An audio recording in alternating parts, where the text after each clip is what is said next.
Tenakoto, Tenakoto, Katoa. Welcome, everyone. I'm Jonathan Mason, new chair of the New Zealand U.S. Council, and thank you to everyone for joining us. I would like to welcome our special guest, Richard Fontaine, who's the chief executive of the Center for New American Security. CNAS is an independent, bipartisan, Washington, D.C. based think tank which specializes in U.S. security policy and foreign policy. Richard has had a long and distinguished career. Prior to CNAS, his roles have included foreign policy advisor to Senator John McCain, and also stints at the State Department in leading positions at the State Department, National Security Council, and the staff of the Senate Foreign Relations Committee. Richard is co-author, alongside Ambassador Robert Blackwell, of a new book entitled The Lost Decade, the U.S. Pivot to Asia and the Rise of Chinese Power. I have been using my summer holiday to read the book, which is a great, enjoyable read. What I specifically appreciated about the book was the sense of not just where are we at now, but how did we get to where we are now? And Richard, you went back through a great sort of 25 years of the history of U.S.-China relationships to give us the historical context for what's happened, what hasn't happened, and why are we where we are now. I think with that, I'll turn it over to you, Richard, for some summary comments, and then we'll open for questions. Richard. Okay. Great. Well, thank you. Thanks for the kind introduction, and thanks for having me. If I can't be in New Zealand, I guess this is the next best thing. Although, next best thing is a little far. But no, so thanks for having me, and it's great to be with everybody. We wrote this book because we wanted to understand what, starting around 2011, was really an attempt at a grand strategic reorientation by the United States. For more than 2 centuries, the United States had been a Europe first power. Even after Pearl Harbor during World War II, it was explicitly a Europe first power. And in 2011, the Obama administration started suggesting a change to that basic strategic orientation. Asia, not Europe, would henceforth serve as America's priority region, and the United States would focus military, diplomatic, and economic resources, attention, time, emphasis on the Indo-Pacific. And so this move, which quickly became known as the pivot to Asia, or later became known as the rebalance to Asia, this was aimed to tap into Asia's dynamism, respond to China's astonishing rise, end the wars in the greater Middle East, and to limit security expenditures in Europe. And the strange thing is that this notion of pivoting to Asia really won support among policymakers in both parties, in Congress, across subsequent administrations, including the Trump administration and the Biden administration. And the reasons were pretty straightforward. It coupled sound strategic logic with a keen appreciation of the ways in which the world was changing.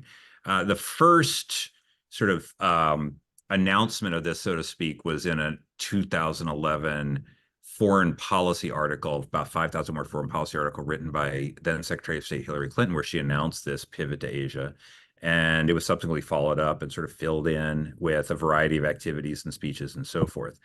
So we went back and looked about what seems now sometimes to be almost a bit of a frantic effort to shift American attention, time, resources, whatever, to Asia. And the reason for that is fairly straightforward. The U.S. didn't actually pivot to Asia in the 2010s. It did not actually shift diplomatic, economic, or military attention to Asia from Europe and the Middle East. It did more in some places in Asia, diplomatically and in other ways. But it didn't do what it had set out to do, which is, for example, end the wars in Iraq and Afghanistan, pivot to Asia, and so forth. And so the title of our book is Lost Decade because in this respect, between 2011, when the pivot was announced, in 2021, when the Biden administration came in and started a partial and a belated pivot to Asia, it was a lost decade. It was a lost decade of opportunity to do this geographic reorientation that happened to coincide with a huge expansion of Chinese military, economic, and diplomatic power and influence. And so if you fast forward to today, we are belatedly trying to pivot to Asia, despite the fact that the United States remains a global power and has interests in lots of regions and activities in lots of regions. And frankly, in some cases, trying to do things that we would have been much better off doing in the 2010s. I mean, if we had pivoted to Asia, we would still have a major China challenge on our hands, but we'd be better equipped to deal with it. And so we went back and looked.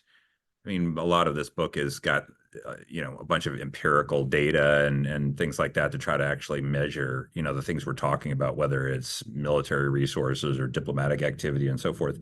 And so I think it's hard to argue that the pivot really produced the results it intended to. And we looked at why that was the case. And there's a few things. I mean, one, Washington persistently underestimated the China challenge. I mean, the Americans were not alone in this, of course, but there was for a long time, and frankly, for too long, the notion that deep engagement with China, the proper combination of incentives and disincentives, would induce Beijing to become a responsible stakeholder in the existing international order, might even prompt the development of Chinese pluralist structures and practices.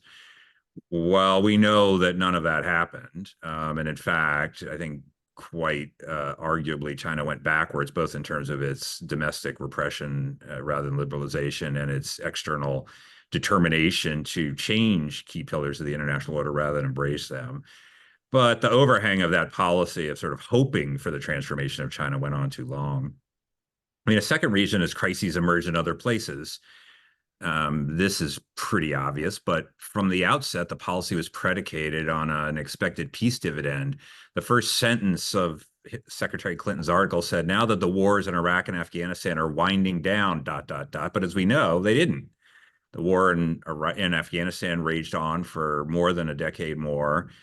The U.S. did pull all of its troops out of Iraq at the end of 2011 that year, but by 2015, they went back in even greater numbers to start a 5-year intensive military campaign to fight ISIS there. And then, you add other things that popped up in Libya and other places, and the peace dividend that was supposed to arrive from ending these wars in the Middle East never actually materialized. The pivot also assumed a quiescent Europe. In the 5,000 words of Secretary Clinton's article, Russia does not appear once. Not one of the 5,000 words is the word Russia. But as we know, 2014, the Russian invasion of Crimea, and then, the full-scale invasion of Ukraine in 2022, you can't really blame that for undermining the pivot, but certainly it complicated the latter-day efforts to renew the Biden administration's focus on China, certainly in diplomatic terms. Also, at the same time, you had things that really had nothing to do with the pivot, but nevertheless had ramifications for it. So the United States Congress decided they needed to produce a bipartisan deal on budget cuts and spending. So they said, well, we'll put in place something so dumb and so misguided that in order to avoid it, Republicans and Democrats will come together. But of course they didn't. And so that dumb, misguided thing went into place, and that was called sequestration. So $500 billion taken out of the defense budget precisely in the decade we were trying to pivot to Asia in military terms, among others. And China's military was really gathering pace. And then, sort of the final thing is, in terms of things that didn't really have things to do with the pivot per se, but nevertheless impacted it, was the Trans-Pacific Partnership Trade Agreement was, at a minimum, the centerpiece of the economic pillar of the pivot, and arguably the centerpiece of the whole thing. I mean, Secretary of Defense Ash Carter at the time said he'd rather have TPP approved than have a new aircraft carrier. This was important. And yet, by putting off approval of the TPP in the Congress until the 8th year of an 8-year presidency, got caught up in 2016 presidential politics.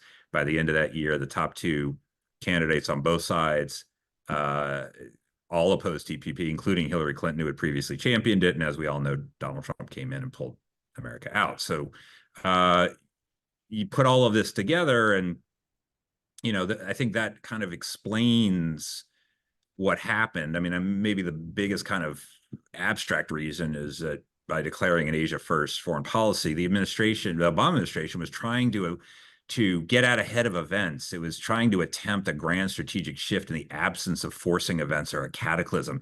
But of course, you look at our history, it usually requires that kind of as some sort of upheaval, or at least the emergence of a major new threat to turn the great ship of state. So you can think of Pearl Harbor and Hitler's declaration of war on America, shakes the United States into this full mobilization for World War II. Stalin's Red Army emerges on the plains of Europe, and the Soviet Union has this totalizing revolutionary foreign policy, and the war in Korea breaks out. So America starts vigorously implementing a strategy of containment, or the 9/11 attacks make fighting terrorism the top priority of U.S. activity. The pivot didn't follow any sort of visceral alarm like that. In fact, part of it was sort of trying to avoid having to go through that kind of cataclysm. So it's sort of ahead of its time, although it was deeply wise in what it was trying to achieve. So anyway, you add all this together, and the period between 2011 and 2021 it represents something of a lost decade. Again, as I said, if we had pivoted to Asia as intended, we'd be better able to deter a war with China. We'd have deeper trade relationships in the region. Countries there would be less dependent on China and less susceptible to Beijing's coercion. American diplomatic interactions with key countries would be stronger. The region would have less reason to hedge against U.S. unreliability.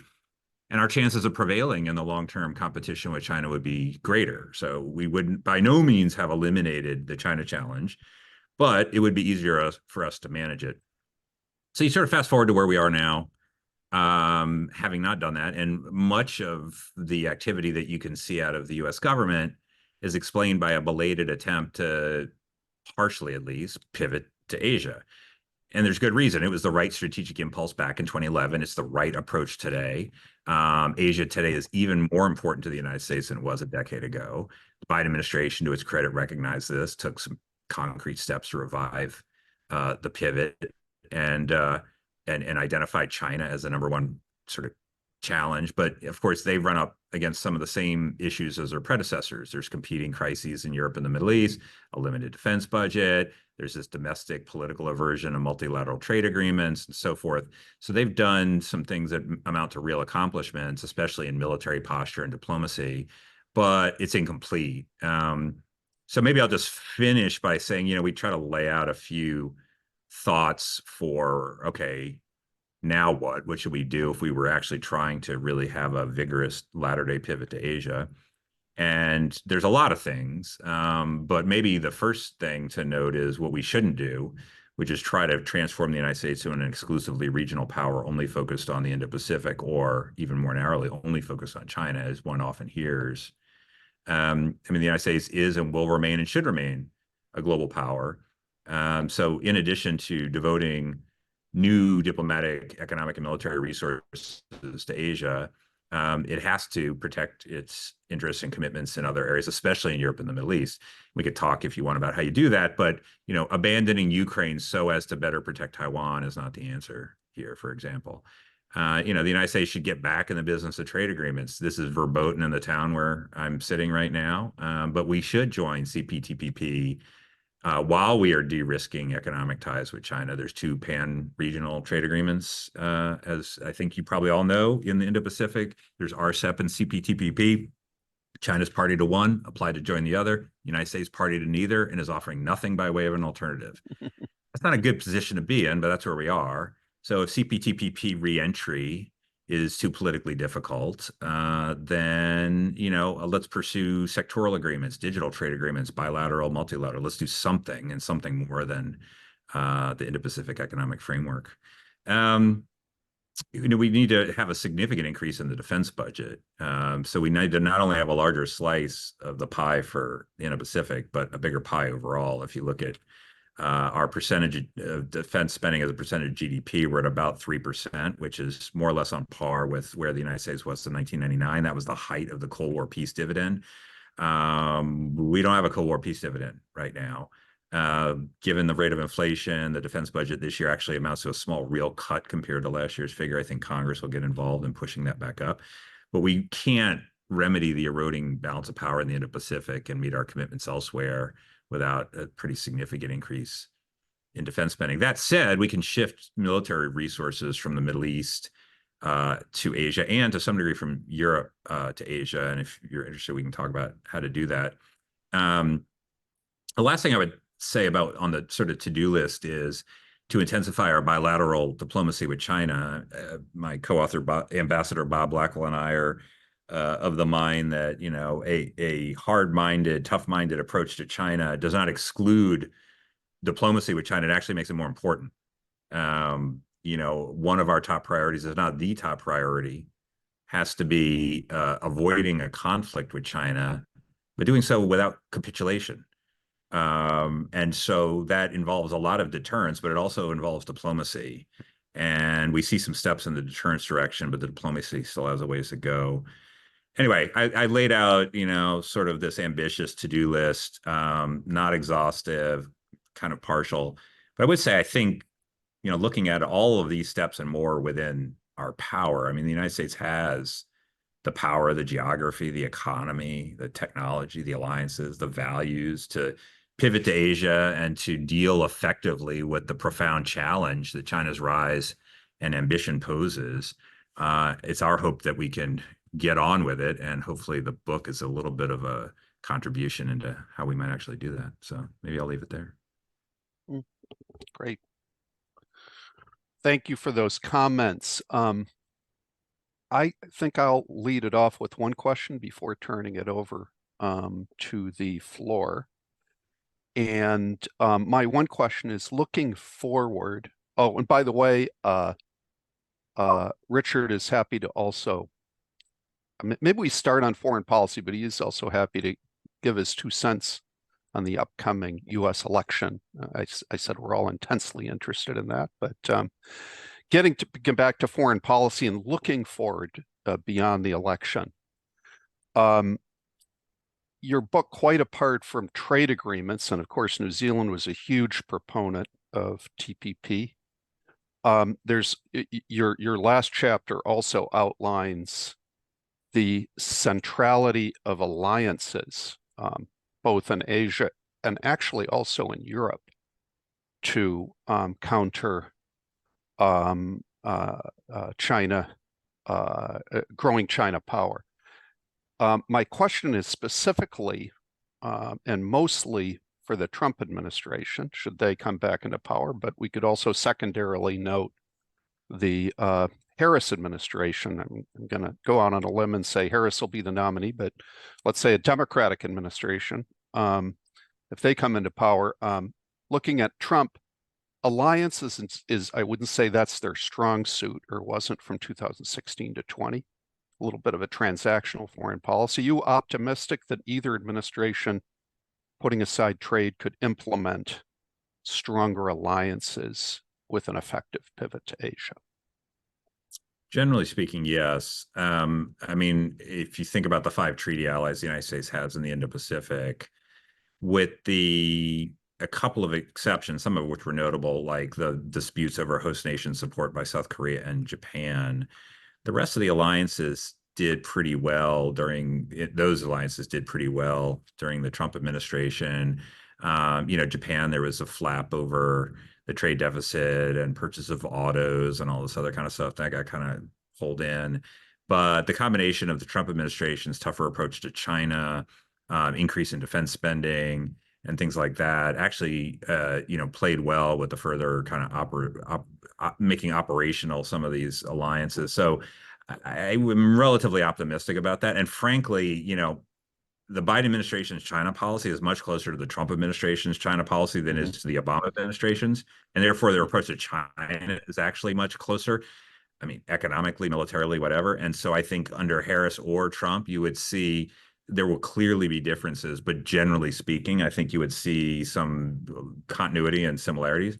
The biggest, you know, difference would be NATO stuff. I mean, you know, Germany will fare quite differently, I think, at least in tone and rhetoric and all of this under a Trump administration than a Harris administration, because especially with NATO, the Biden administration sort of key thing has been, how do we get NATO to work together to help Ukraine and punish Russia? And Trump's big thing with NATO is, how do we get NATO to spend more on defense itself so that we can spend less or have more burden sharing?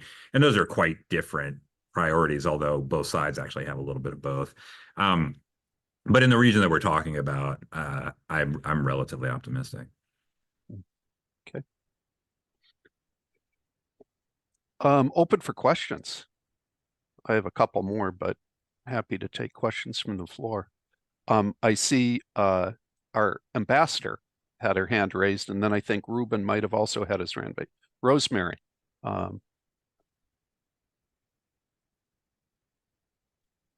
Rosemary first. Oh, yeah, so you're still on mute.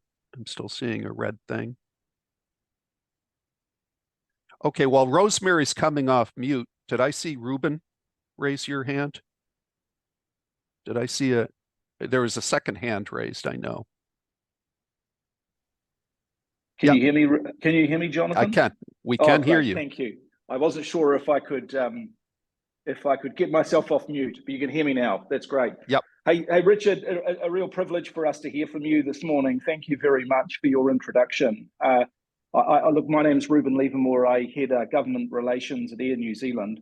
Back in 2012, I was New Zealand ambassador to the Philippines. And so your book brings back a lot of memories for me. And I remember back then, I hope it's not unfair to describe it, but I think there was a sense of some skepticism in Asian capitals about the pivot. It hadn't been announced that long. It was 2011, I think you said. But in the sense whether the US would follow through, and I guess what you've described is in the lost decade is that maybe it didn't, to the extent that was sort of promised.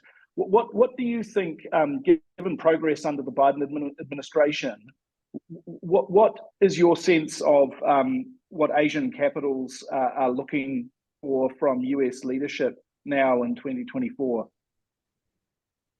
Sorry, say that last part again. What is your sense? Capitals, or what Asian capitals? What is your sense of now in 2024? What is your sense of what Asian capitals are looking for from US leadership, given some of the progress you've described militarily and diplomatically?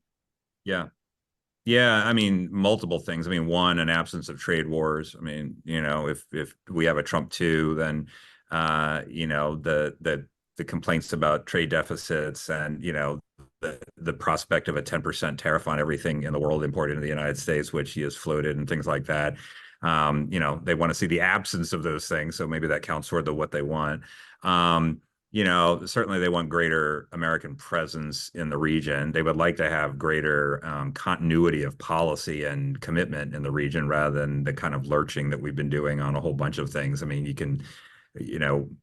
we say, we take the lead on TPP, then we get out on the Paris Agreement. We go in, we get out, we go back in. WHO, we're in, Trump pulls us out, Biden gets us back in, Trump's back, he gets back, he pulls back out. You can sort of go on with some of the lurching that we've had on things like that. So a greater presence militarily, certainly, trade, an affirmative economic agenda in the region, which at this point may be the hardest of all of the things to pull off politically inside the United States. So I think those are some of the things. But I don't know. You guys tell me what you're hearing and what New Zealand would like to see.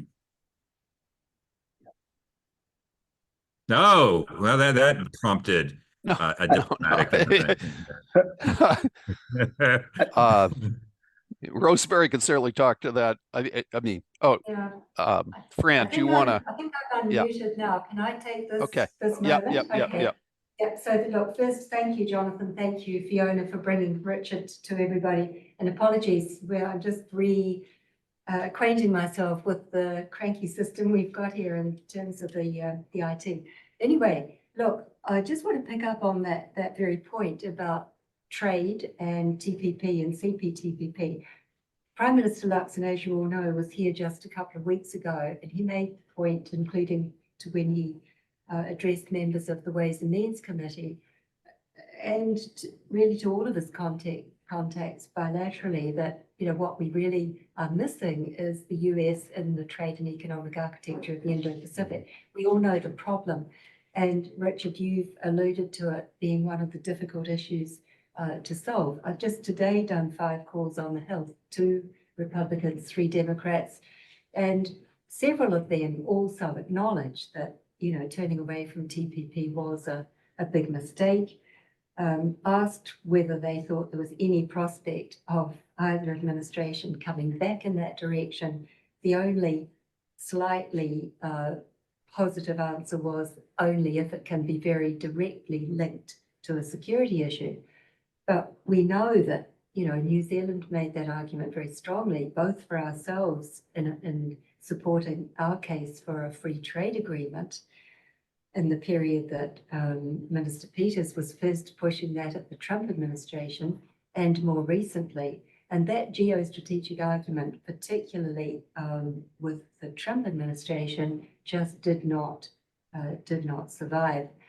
I'd just be interested in Richard's thought. You've said, Richard, that maybe if a larger arrangement is not possible anymore, given the way that the public mood has shifted on trade, even getting sectoral agreements like digital, or etc. Do you think that who would be the champions for that in either a Democrat administration or a Trump 2 administration? Who do you think would actually be leading for that?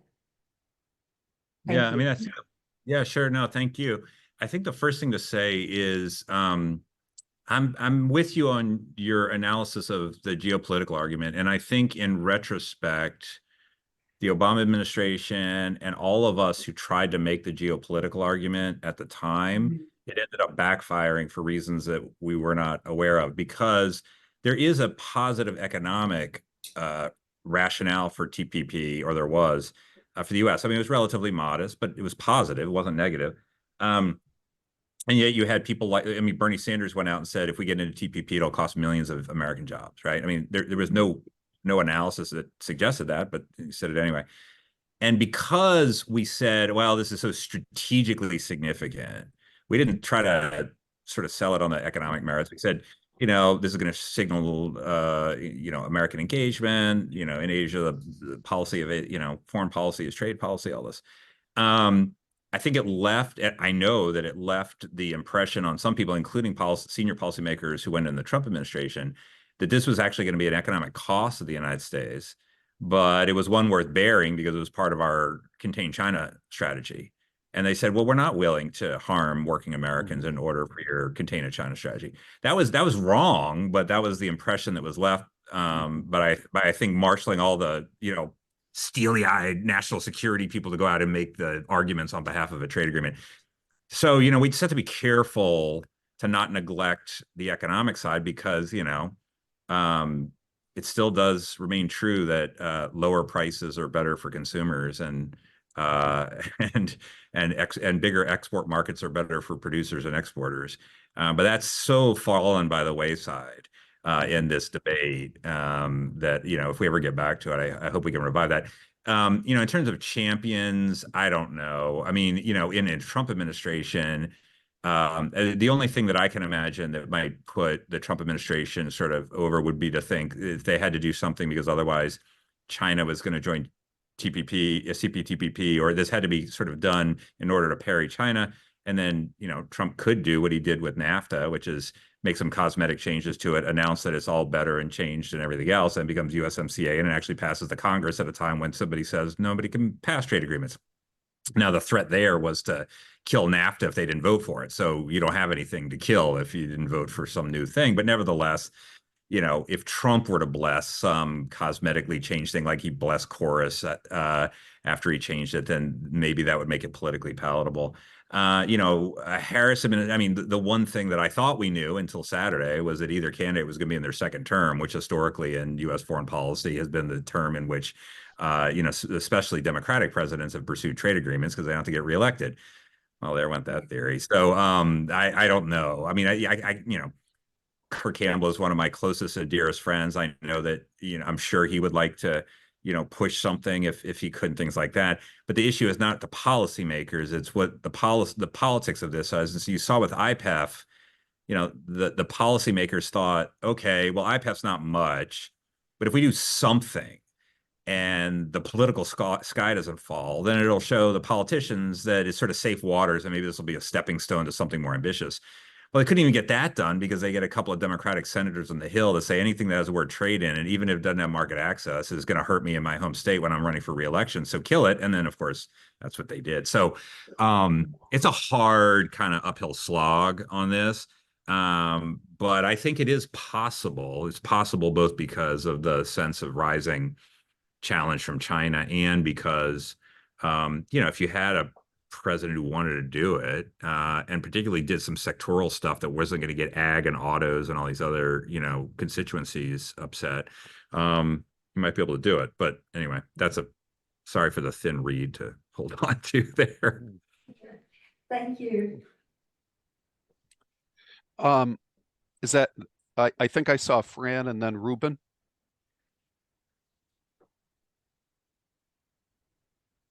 Fran, you're still on mute.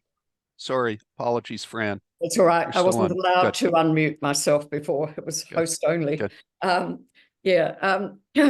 Nice to touch base again, Richard. Look, I'm curious. We talk about the international rules-based order, and we're now seeing quite a bit of comment out of the autocracies about the United States actually starting to destroy the rules-based order itself, you know, with things like non-adherence to WTO, a range of international institutions basically reverting to industrial policies and so on. Do you actually see any pivot at all and some moving back toward the center so the US actually does have greater legitimacy moving forward? Yeah, I mean, I think this is kind of part of this bigger critique that you hear. I mean, both from sort of the right wing and the left wing when it comes to this rules-based international order business, because some of us think it's really important and we should be active in its preservation. There's some people on the right that either say, yeah, there's no such thing, or I've never heard anybody, you know, willing to sacrifice their life for a rules-based international order, or frankly, you know, what matters is our interests at home, narrowly construed, not that it's rules-based international. And then the left-wing critique is, no, the Americans itself are so flawed. Who are we to tell others that they should, you know, support the rules-based international order when we're so sort of sinful and inconsistent? You know, it's just the height of hypocrisy, and the autocrats adopt that as well, right? So, and of course, the United States, like so many other countries, is inconsistent in the application of its ideals. And I think the pillars of the rules-based order, although the notion of it is abstract, are actually quite concrete, right? There's a territorial order, which says, you know, big countries are not allowed to take the territory by force of other countries near them, right? Who's in violation of that? The autocracies. And who is supporting that? The autocracies or the United States? Well, I think we know the answer to that in Ukraine. There's a maritime order that says the Convention of the Law on the Sea, you know, governs maritime things. Now, the U.S. is not a signatory, but hasn't ratified it, but it recognizes that it's customary international law and abides by it. China is a signatory, but violates it every day and twice on Sundays. So again, like, you know, what do you want to do here? You know, there's a trade order, and I agree with you on some of the WTO stuff. But I mean, if China is going to, you know, complain about industrial policy, then I mean, you know, let's start where we should, right? So yes, the United States is inconsistent.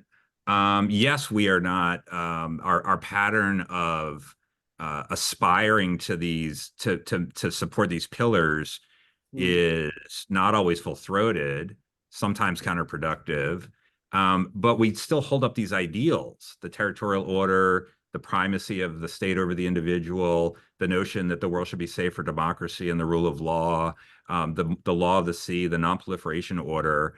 And we can either do that or not do that.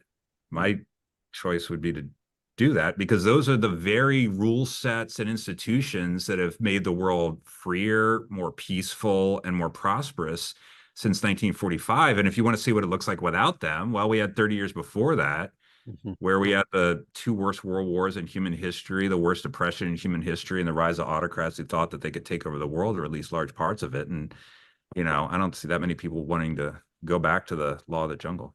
That was Mhm. a philosophical answer to your Oh, practical that's question. good. It was a philosophical question. Look, just a subsidiary question. Assuming a Trump presidency, 10% tariffs. United States is now our second largest trade partner. It's moved up over Australia. Obviously, running about a third of that of China. But do you actually see any carve-outs for friendlies, that type of thing, in Probably. such a regime, or do you see that as flat across the board?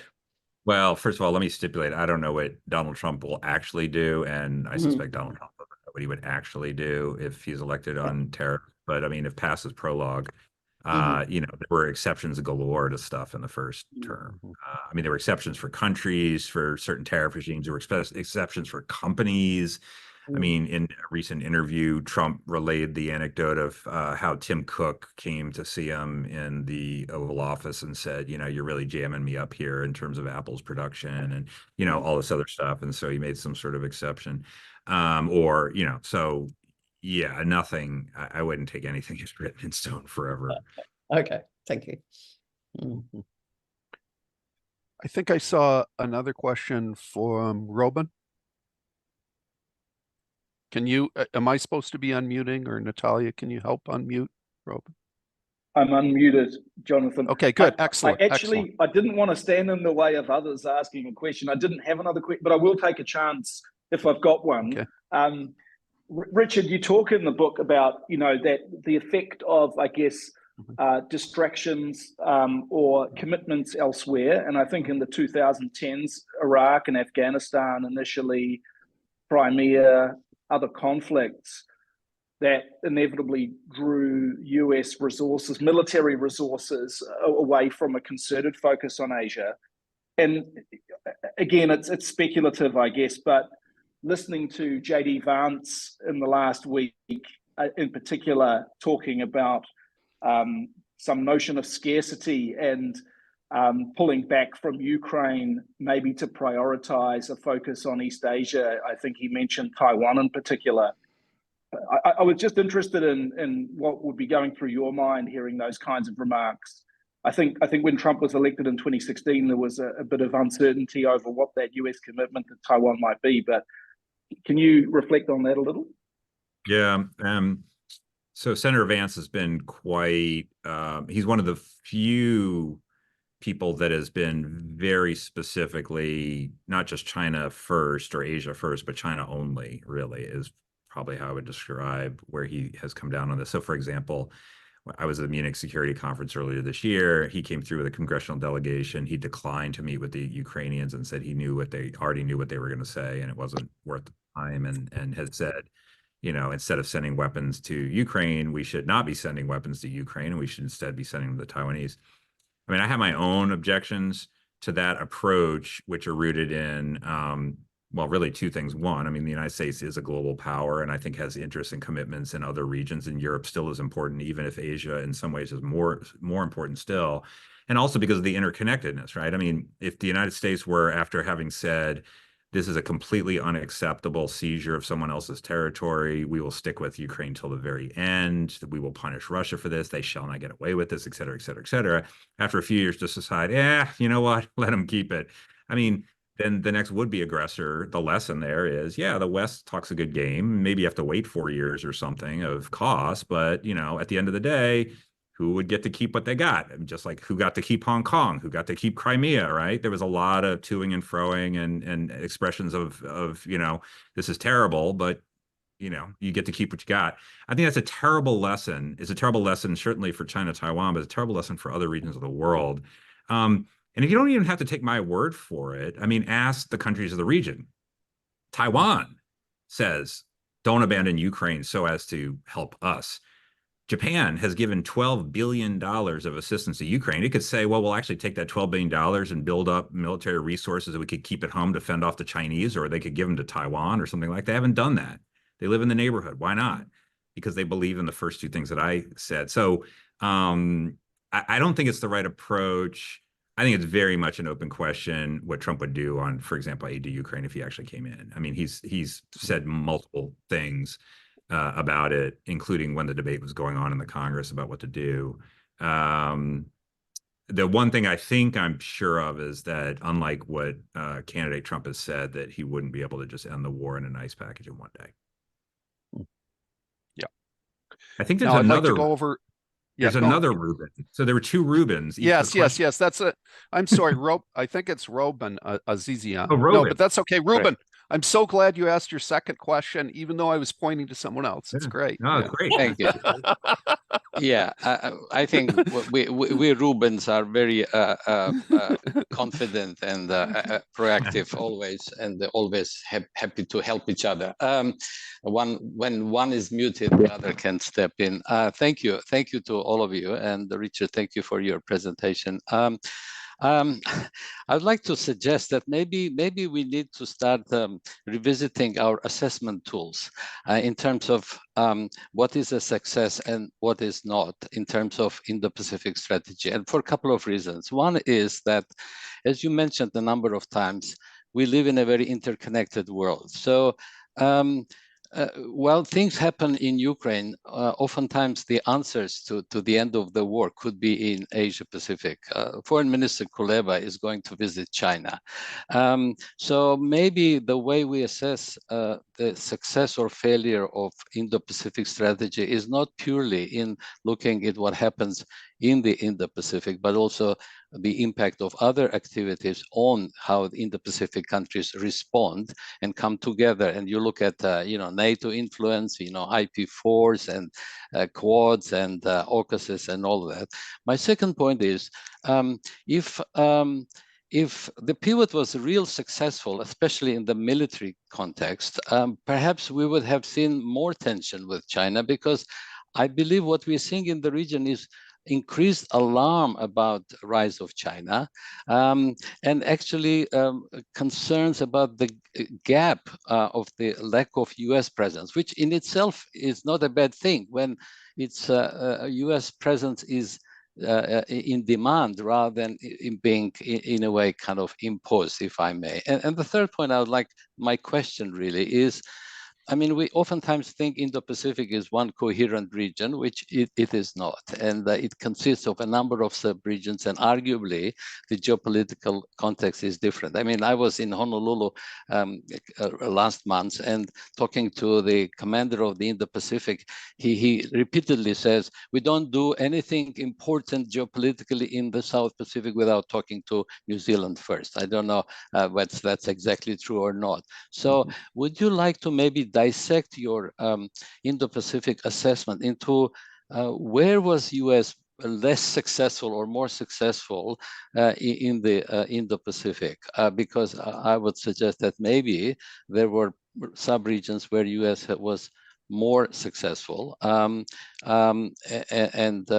more proactive, including in the South Pacific. We're saying, Kurt Campbell come here very often, unlike before. Thank you. Yeah.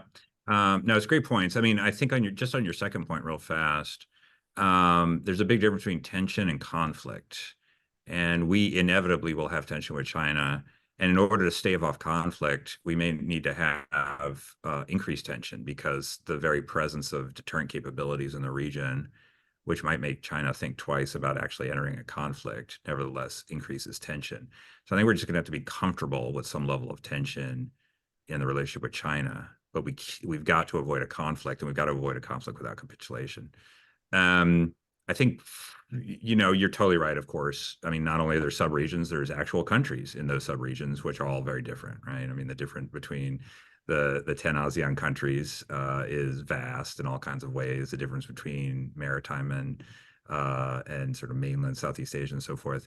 Nevertheless, I'd just say maybe a couple of things. One of the least heralded, but actually probably most valuable things that the Obama administration did was what was every now and then called the pivot within the pivot, which was a renewed focus on Southeast Asia. I mean, classically, the focus is all on Northeast Asia, right? It's China, Japan, and Korea. And yet, they did important things like, ratify the the Treaty of Amity and Cooperation, showed up at the East Asia summits and the other summits, including when they were Southeast Asia, assigned an ambassador for the first time to ASEAN. Continue to normalize the U.S.-Vietnam relationship, including by relaxing, for example, the ban on lethal arms sales to Vietnam, things like that. And those were all good things. They got not a whole lot of attention, but they probably should have gotten more. In the Biden administration, it's been the Pacific Islands. It's been sort of the big wake-up call, the Solomon Island China deal or near China deal or supposed China deal or suspected China deal or whatever you want to call it was, a major sort of shot across the bow because, if you sort of play that string out, if at some point China is able to put military installations in the Pacific Islands that could hold the U.S. Navy and Air Force at risk, frankly, in ways that are not all that different from what Japan did in those islands in World War II, which would make it an impermissible area of operations, even that far out for anything that might happen closer to the closer in the Western Pacific. So China has an interest in beefing up those relationships. We have an interest in China not beefing up those relationships if that relationship might lead to something we don't want to see, and we certainly have an interest in having our own closer relationships. So once the Solomons news sort of broke, it became the sort of parade of U.S. officials to the Pacific Islands. We started announcing, embassies and consulates everywhere and aid packages and everything.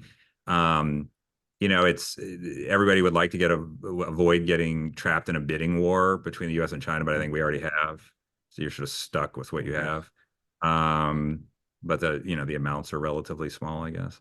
And in all of this, New Zealand our Kiwi friends will remind us that they've been there all along, have been talking about this all along, and haven't gone away just because U.S. certainly woke up one day and decided that we were suddenly, interested in this part of the world. And so New Zealand always has, and so has Australia as well, had a key role to play in the Pacific Islands, and one with much more consistency and continuity than America has. Mm-hmm. Could I follow up on that last comment? In your book, there's an excellent chapter in the middle, maybe chapter 9, that goes country by country about how different countries are balancing their relationship with the U.S. and China. But I'm not complaining. I don't think you had a little comment section on New Zealand. And let me just make one little comment on New Zealand, but then ask you advice for our ambassador, our government, and us on how we play this game. I can't underestimate how important China trade is to us. It's, to use a U.S. example, our biggest companies, Justine is representing Fontaine Dairy Co-op. I'm on the board of Zespri Horticulture Co-op. China supports not just volume, but our whole pricing structure. I mean, us losing trade with China would be equivalent from Boeing losing half of its sales through pricing, demand, supply. So think about Boeing going from 100 billion to 50 billion on sales.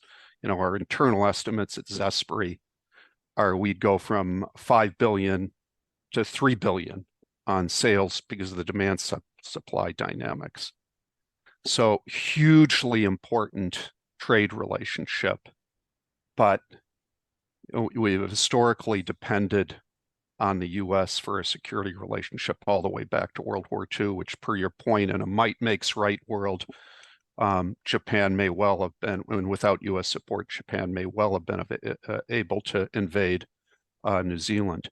Do you have any advice for how New Zealand plays the game here between an incredibly important economic relationship and a long-standing cultural security relationship with the U.S.?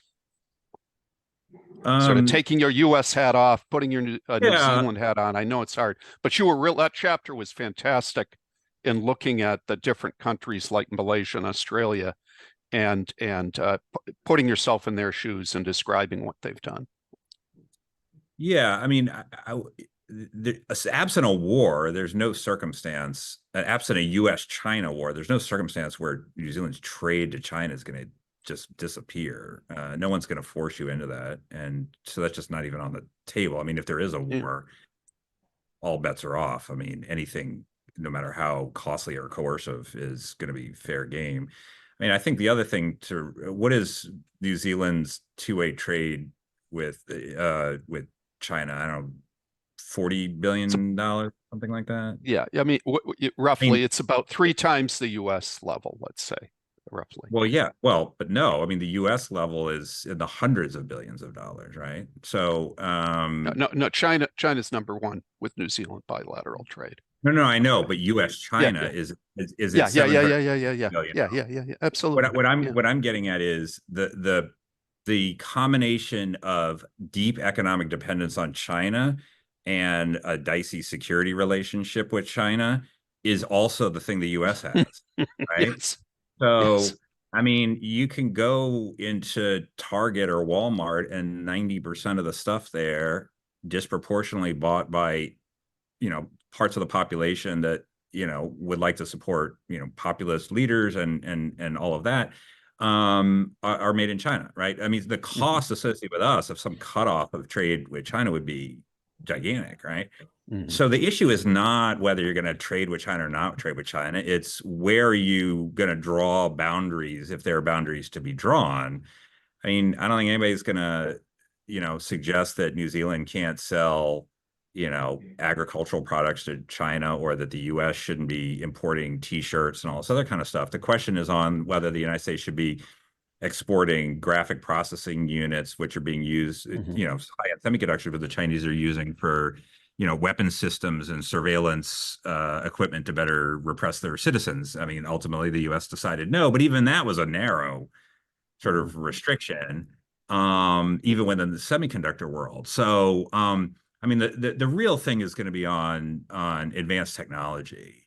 Or if there's some other input that is particularly important to China in a particular weapons supply chain or a particular sort of surveillance supply chain or something like that. Yeah. If that's what's at issue, one, it's never going to be a very big part of the trade relationship. And two, you do have to think pretty hard before you export those kinds of things that are then made available to a government the likes of which they have in China. But again, I think that's a small, I mean, the problem we have right now is everybody says, well, there's going to be a small fence or small yard and a high fence, right? We're going to have this high fence to protect all this stuff and with it, but nobody can define what the yard is, and the yard keeps getting bigger, and everybody gets worried. Well, I mean, maybe the yard's going to take over the whole trade relationship. It won't. It's just hard to define, and it's not going to shrink. It's just going to grow. But I think even still, the stuff that at least the U.S. will find objectionable in terms of exports to China or imports from China is relatively small. I mean, so, okay, New Zealand didn't want Huawei to build out its 5G network either.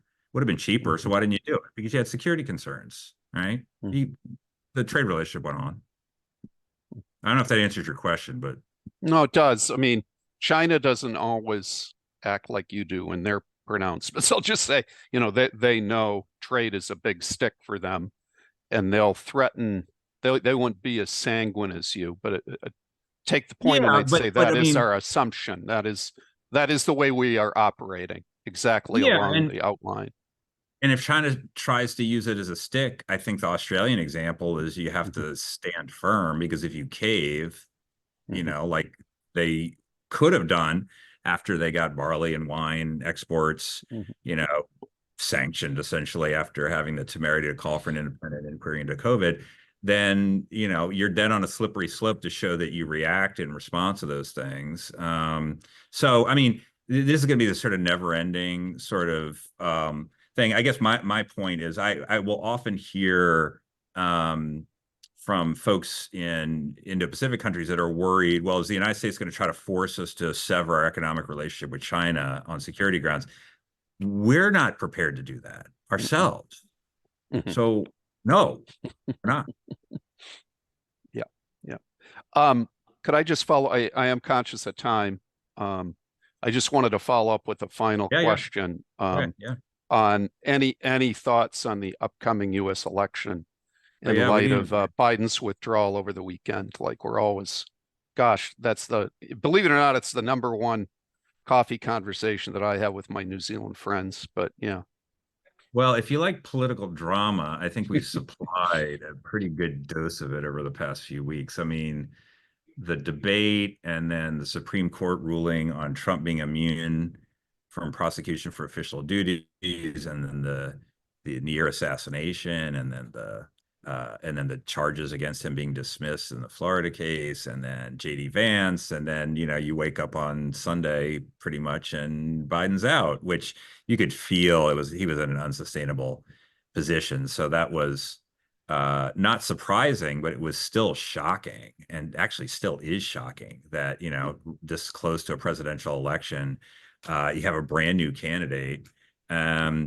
So the two campaigns they seem to have a commonality of analysis, which is both of them believed that if the election was a referendum on Trump, then Biden wins, and if it was a referendum on Biden, then Trump wins, which is why Biden kept saying, yeah, but if Trump comes back, look, all these bad things will happen, and why Trump was saying, oh, Sleepy Joe, and he's too old, and you can't vote for him, and all this other stuff. So what you're going to see very soon is, what you're already seeing probably, which is Kamala Harris try to turn this back to not be a conversation about Biden and his, potential infirmity, but rather it's all about Trump. It's all about Trump. He'll destroy our democracy. He'll have bad policies. He's a convict. I'm a prosecutor, all these other kind of things. And the Trump people try to do exactly the opposite, which is make it not about Trump, but rather about they will try to tie Kamala Harris to what they will describe as the failures of the Biden-Harris administration and all this other kind of stuff. So each one will try to they're still going to try to make the election about the other one, rather than, for a very short period of time, Biden tried to describe, well, you should vote for me because look at everything I've accomplished. And that was like a week or something, right? After the debate, he was, oh, well, I did this and the Inflation Reduction Act and all that. But nobody's going to vote, or very few people are going to vote on the perceived records of these two. And of course, the Trump description of his record now has this sort of fantastical quality where everything was predictable and ordered and prosperous, and we were all doing well, and all this other kind of stuff. And then Biden came in and the sky fell and all this other stuff. So anyway, that's what you're going to see, I think, as sort of the dominant political narratives. The internal and probably external polling too showed over the weekend that the majority of Democrats and the majority of people who voted for Biden thought he shouldn't run again. If you looked at in a bilateral, Biden versus Trump, Harris polled better against Trump than Biden did by a couple of points, but there were about 5 or 6 Democratic candidates that polled better than she did against Trump. Swing state governors and things like that. But she's already set up the nomination. She has enough delegates as of today to get the nomination at the convention. They're going to do some sort of roll call vote ahead of the probably a couple of weeks before the convention. And so, she will be the candidate. So it'll be a close race. It'll come down, to the swing states, as it has in the last 2 elections, really, which is why, it's just my suspicion is that she's likeliest to name a swing state governor as her vice presidential candidate. Maybe somebody like Josh Shapiro, the governor of Pennsylvania. It would help her win in one of those states and lock that in. And you'll see, a lot of focus on just this handful of states. But what will actually happen on election day? If the election were now, Trump would win. But and my stipulation, all this is my political predictors become not very good in the last few years. In fact, it may be broken given all the craziness we've had. But it does feel a little bit like we may have reached peak Trump in the polls, or that we'll see it in the next week or so. Because if you have to imagine a set of circumstances under which Trump would be doing well, you cannot imagine the circumstances that he has had over the past few weeks with the debate, the crashing of his opponent in the election, the near assassination that gave him this sort of historic and heroic quality. The naming of JD Vance, certainly among the party faithful, was quite popular. A very successful convention, and the complete implosion of the Democratic Party. You can't ask for than all of that, and he got it. So, where is there to go from here? I guess the last thing I will say, which is just reaffirming the sort of uncertainty premium in this particular election. Somebody described this to me as, this is the black swan election. I mean, if one of the 5 or 6 things that have happened in the past month or so have happened, we would have said, oh my God, that's a huge surprise and totally jolted this election. But we've had like 5. So we still have 4 months to go between now and election day. Do we think that all of those are over, or there's still more to come? Can't say, but there very well may be more to come. So who knows what happens on election day? You guys, with some intellectual and geographic distance, may be better positioned to analyze that than me. So. What is interesting listening to you is just how unimportant policy is. It sounds like it's a personality election rather than a policy election. Whereas in democracies, I was brought up to think about policies being paramount rather than personalities.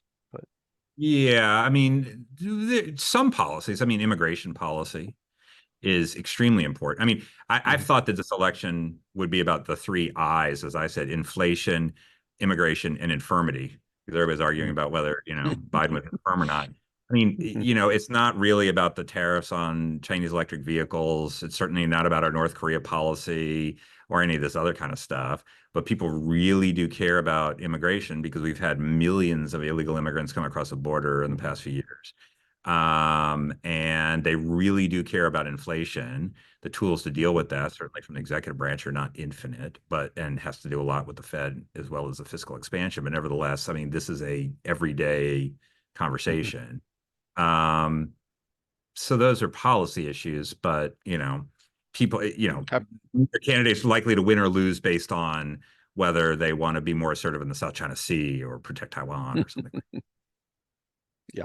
But no more talk about deficits and things. So, but I take your point, and I don't want to hog the floor. Is there any final question before we wind up this excellent webinar?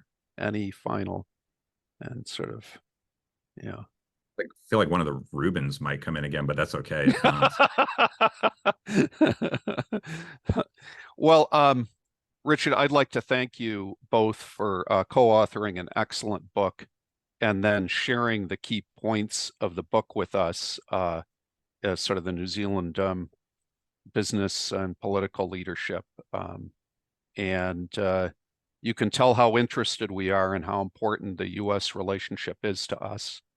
Hope you pass around the world to your friends in Washington about how important the U.S. is to Asia, as your book underlines. And thank you so much for sparing an hour of your valuable time this afternoon. Really appreciate it. On behalf of the New Zealand U.S. Council, a big hearty thank you. Thank you very much. Great to be with you. And